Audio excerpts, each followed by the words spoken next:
I pledge allegiance to the flag of the United States of America and to the republic for which it stands, one nation, under God, indivisible, with liberty and justice for all. I'll now call the regular city council meeting to order. And I'll entertain a motion to approve the agenda. Second? Second. Then moved and seconded. Any further discussion? All those in favor signify by saying aye. Aye. Opposed, same sign. Motion carried, 4-0. Public forum limited to agenda items only. Anyone wish to address the council? I entertain a motion to approve the consent agenda. So moved. And a second. Second. And moved and seconded. Any further discussion? Questions? I just have one. I noticed that we paid Midway Motors $4,250. What happened to the other part of that? I thought we took a loan out for $1,700. Well, we take a third out of city funds, and then I also took the check from, for the balance. Yeah. But we would only register the $4,200. Okay, that's fine. Comes out of the city. Any other questions? All those in favor, signify by saying aye. Aye. Those opposed, same sign. Motion carried, 4-0. I believe Mr. Lloyd's gonna be just a little bit late, so why don't we skip to number 7, the swearing in of Mark Stiles as city administrator.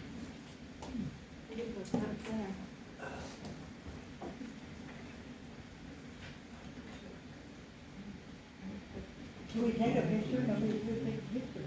I did. You know, I got 36 years of Really? Yeah, that, Nice. I refuse. Oh, no. Oh, don't tell me that. Okay, raise your right hand and repeat after me. I, Mark Stiles, I, Mark Stiles, do solemnly swear do solemnly swear that I will support the Constitution of the United States that I will support the Constitution of the United States and the Constitution of the State of Kansas, and the Constitution of the State of Kansas, and faithfully discharge and faithfully discharge the duties of city administrator the duties of city administrator of the city of Marion, Kansas. of the city of Marion, Kansas. So help me God. So help me God. The official. congratulations, yes. Thank you. I appreciate that qualifying, thank you. Okay, let's move to number 8, strategic planning leadership team.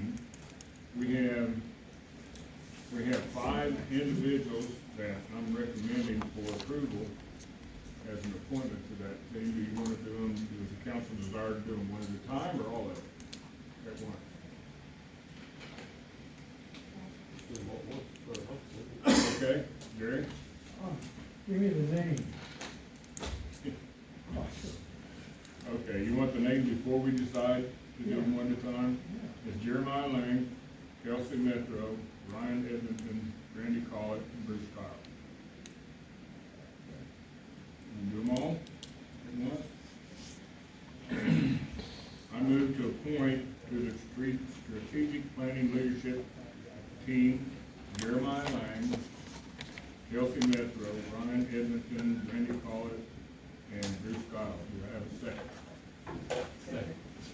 Been moved and seconded. Any further discussion? Did you hear the motion? No. Okay, the motion is to appoint to the strategic planning leadership team Jeremiah Lang, Kelsey Metro, Ryan Edmonton, Randy Collett, and Bruce Kyle. Okay, all those in favor signify by saying aye. Aye. Those opposed, same sign. Motion carried, 5-0. Are we ready for the audit, or? Are you ready, Scott? Whenever you are, yeah. Okay, go back to number 6, 2021 municipal audit.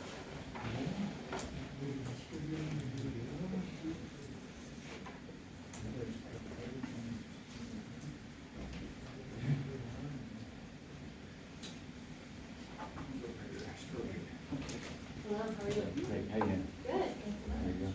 Thank you. Thank you. Go ahead. Thank you. And there we go. Card, you got it. Okay. Oh, that one I'm not for. I made, you wanted 7, I can make 8. Is that good enough, or you need more? Okay, my name is Scott Lloyd, and used to be with Swindle, Jansen, Hopper Lloyd. And January, we decided to retire, and I couldn't find anybody else to take over the government practice at Swindle, Jansen, Hopper Lloyd. So I felt like it was very important to take care of clients. I worked with for 36 years, and the young people at the firm felt like it was very important to let them, train them, and let them have an opportunity. So I have 10 employees, count myself, 11. We're all virtual, and so I live in Galva, Kansas. So my first audit well, wasn't even Swindle, Jansen, Hopper Lloyd time, was in Marion, Kansas, 1986. So it's been a couple of years. For what you have before you have 3 documents. And one of the reasons this is late is we had this audit done probably about May 1st.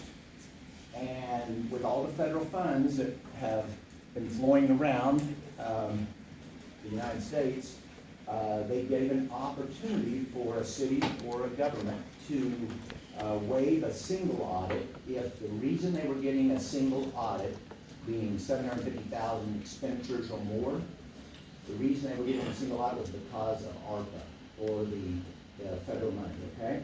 So what we were waiting on is the federal government, OMB, and Treasury to work with the AICPA to have a report. So one of the reports you have stapled in there is actually a report that basically says your funds were looked at, they were not audited as a single audit, and it saves you about, I think it was around $3,500, about half the cost, $4,000, maybe something like that, in audit fees, because we were able just to hone in on the federal money. So that's why we have 3 documents. The first staple document should be on the top. It should be a governing body communication letter. And most of it, this has been changed since last year. There's some updates to the auditing standards. But most of this is boilerplate. If you'll look to it'd be page number 5, and it's 3rd page in, front and back. You'll see there's no prior year points down at the very bottom there. And there's no current year points. So that speaks very highly of your staff. They've done a good job. And you know, I don't have too many of those where we don't have a finding. So that's what that letter's for. And the reason that letter is called a governing body communication letter, some of you are familiar with Enron. It used to be called management letter, and they changed it to governing body communication letter because we're required to report directly to the governing body and not to management. Management is a part of the communication process, but that's why it's a governing body communication letter. The second one should have our colored letterhead, our colored title. It's just printed out. I did not bind it because it's only 2 pages. But this is the letter I was talking about, the independent accountant's report that the federal government allows you to issue if the reason you were getting federal would have a single audit is because of the federal money that you just received in the last year. So it's basically, it says that your money has been audited and everything is accounted for. The third document is the bound document, and you're required by the state of Kansas to be audited if you have over 500,000 in gross receipts, which are about 9 million, so you're well over that. And it's required to do annually. And if you would just flip into, it'd be our letterhead, page 1, says independent accountant's report, or auditor's report.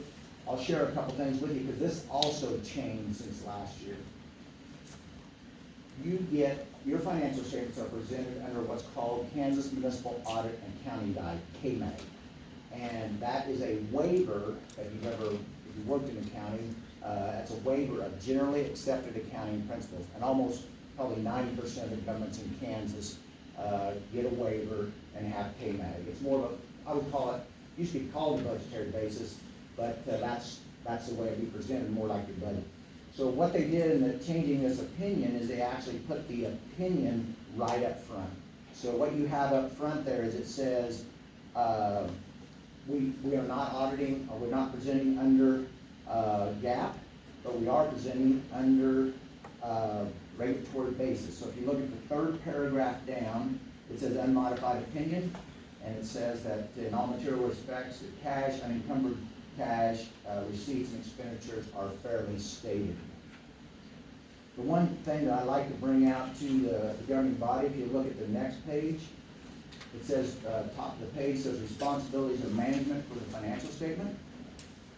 If you look at the last sentence in the first paragraph, it says management is also responsible for the design, implementation, and maintenance of internal control relevant to the preparation and fair presentation of the financial statement that is free from material misstatement, whether due to fraud or error. The reason I read that is, if you'd ask most people on the street, they go, oh, these are the auditor's financial statements.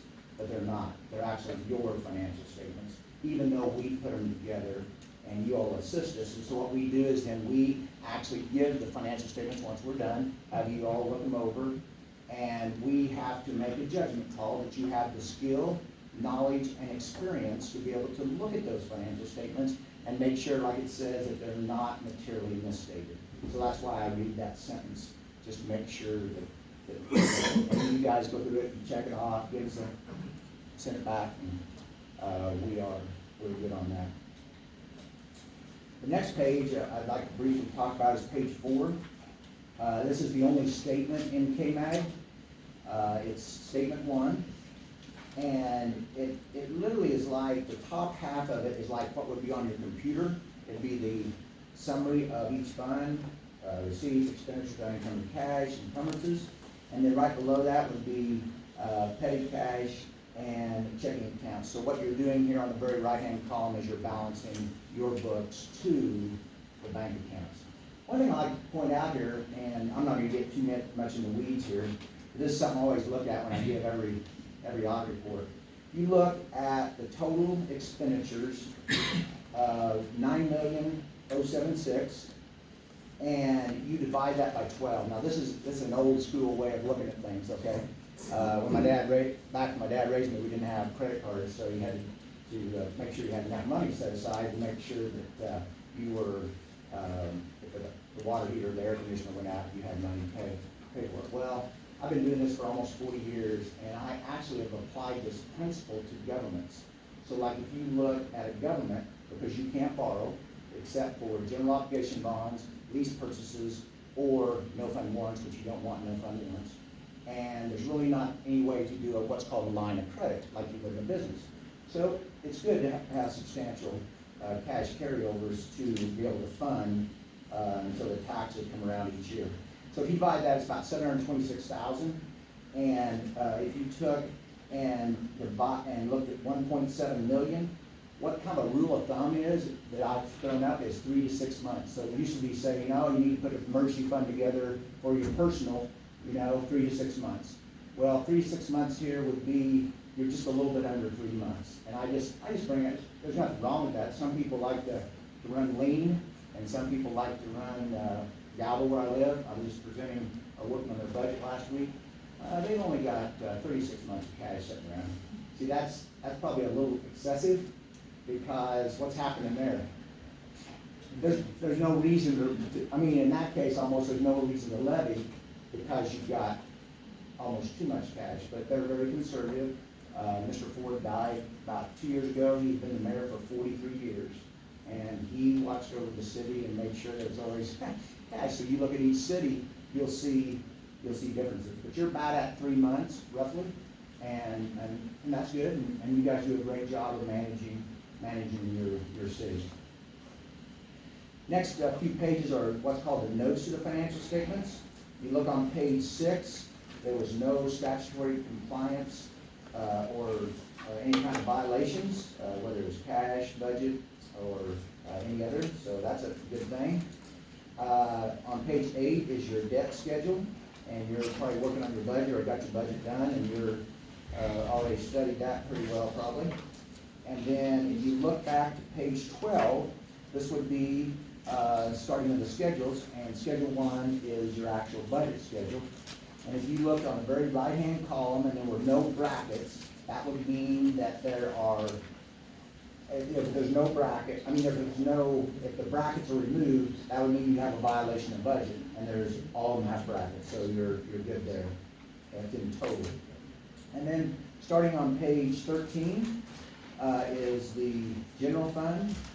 And, one thing I also look at, when I review the audit report, if you look on page 17, and I'm not gonna go through every one like this, but this is just a quick glance for you as a council to understand kind of where your funds are at the end of each year. If you look on page 17, the third number up from the bottom, you have the 2020 column, which is the first column, and you have the 2021 column, which is the second column.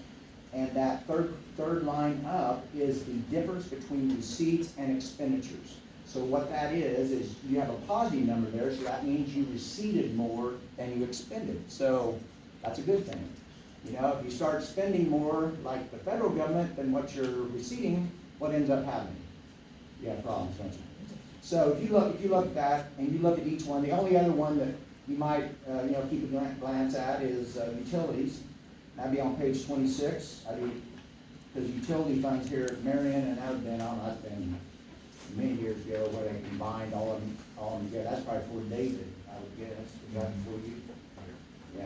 So if you look at all the utility funds there, you look at the 20, there was a net.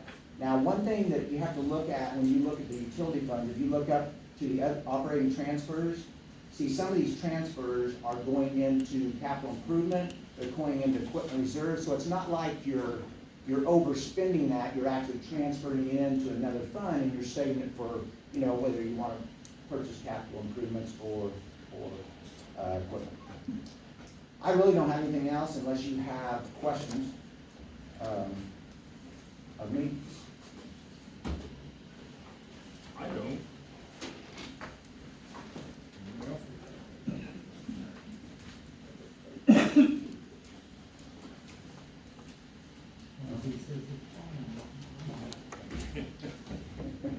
Mr. Mayor, in order for this to be filed with the Kansas Department of Administration, we do need a motion by council to accept this audit as the official audit result for the city of Marion, 2021, and then Scott staff can help us get it filed with the state as required by statute.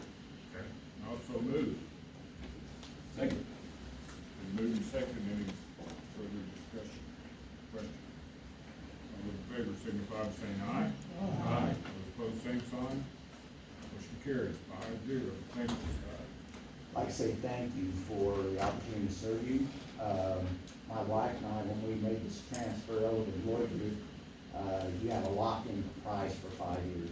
And we did that because we were grateful to the cities and the counties and the governments that have been amazing over the last 36 years that I've been doing this. And I was kidding somebody today, but that was prior to inflation. No, I'm kidding. I was laughing. I was telling them I'd still do the same thing because I really appreciate the opportunity to serve the city of Marion. And I just want to say, we exchanged emails today, Roger. Just his next adventure in life, I wish the best for him. And Mark, okay, I hadn't met you, but I wanted to meet you. I hadn't met you, Scott Lloyd. Good to meet you. Yes. Thank you. Yeah. Anyway, if you need anything, you holler, and we'll be glad to be over here in a heartbeat. And Well, we appreciate you doing that for us, and it's been a long time since I've seen that. It's been a while, yeah. It has been a while. Yeah, it's a good thing, I don't know, I may do it the next 7 years, 10 years, but I have a great staff that wanna do this, and they're young. Well, And you walked in for 5. Huh? Yeah, I might be here, my wife said I'll probably be until 85, so don't, until you kick me out, okay? Thank you. Yeah, thank you very much, and have a great evening. You bet.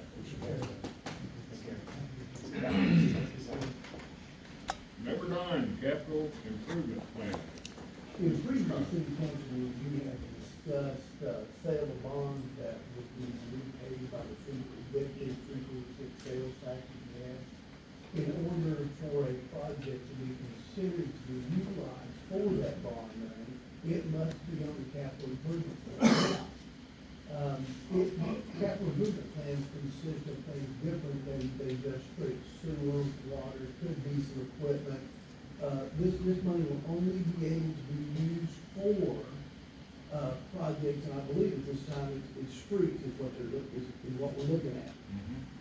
If only the streets that are listed on there can be addressed or fixed with this money. That doesn't mean that we can't take money from other sources and fix some of the streets that are on there, but if the streets not on there, bond proceeds can't be used. So, the purpose of this capital improvement plan is for you to approve so that those projects are available to be fixed with the bond proceeds. In a nutshell, that's what this is all about. Okay. Any questions? I just have a comment. I'd like to suggest that we table this capital improvement plan until there's a good period of 60 days. It's a soft period, and maybe at that time we could have like town hall meetings to see if anybody wants to put in what they want, instead of just what we want. I would comment that, Tim McAvey, Steve Hart, and Derek, the EPA, were instrumental in putting these projects together and giving you an estimate of cost. And I would caution you about the estimate of cost with what the energy markets, the commodity markets are doing today. Who knows what the cost of those projects is gonna be like? But it's nice information to have. But I don't want you to think that anybody sat around in an ivory tower and said, let's fix that street, that street, or that street. Their staff is involved. Well, as I understand it, we can change this at any time we want, with a vote of the council. So if you have somebody that wants to, that you have information from that you think we should change it, and bring it to the council and talk about it, delaying it for 60 days is not gonna help anything. I think we need to move forward on this. The amount of money that these streets are called for has been looked at by, our engineer. And that's where we come up with this information from, so. And, if we go changing a bunch of stuff around, we're gonna have to redo all that again. So I would be opposed to that. Anyone else? So I would move that we approve the, capital improvement plan as written. Do I hear a second? Second. Heard, moved, seconded, any further discussion? All those in favor signify by saying aye. Aye. Those opposed, same sign. Motion carries 4-1. And number 10, department reports. Brenda? I've got nothing. Margot? Got another second Saturday coming up this Saturday. There's more going on than last time, trying to do kind of a back to school thing, so, we've got a whole list of activities. Love to see some of y'all out there. Zach's coming. So, As long as it's not over 95. I can't guarantee that, Zach. Roger, did you have anything? Just 37 more hours. Okay, well, that's good enough. Well, we have a party Friday, don't we? Yeah. Yeah, but Dave has me working the Monday afterwards, so. I'm pretty sure he won't be doing that. Brian, you got anything? Yes, sir. Tiffany? I have nothing. Mark? Just during my 3 weeks almost, I want to thank Roger and his staff for the time that they have taken to answer my questions, some of them twice. I do appreciate the time that they've given me, and there's a lot going on in the city that maybe people don't see at the surface. Roger's responsible for a lot of that taking place, We've got a tree ring note writer that's about 3 inches thick of things out there that are just, summary sheets, not really anything special about those documents, but, I just want to thank you and Tiffany as well, and the police chief and the department heads out there that, answered my questions and tried to make me feel welcome and, billable. So, thank you there. Good. Okay. Counselors, anything you want to bring before the council? I just have one comment, and that was on the newsletter. It was somewhat disappointing in August. We, put the charter ordinance in it, but there was words left out in big paragraphs, and I found it to be very deceiving. And there was a line out of four that wasn't in the original charter. You want to ask? I'd just like to, thank Roger for, 9 years of a lot of time, work, and effort for our city, and we are absolutely in a better spot. I've only been here for 3 years, but, spent a lot of time here as a kid, and seeing a lot of the projects and the things that have gone on with Roger at the helm, we're absolutely moving forward, and Roger has set us up to take us where we need to be, so thank you very much. Yeah, I expressed the same thing. Roger outlasted me by 1 year, so he's a champion so far. Think about I will. it.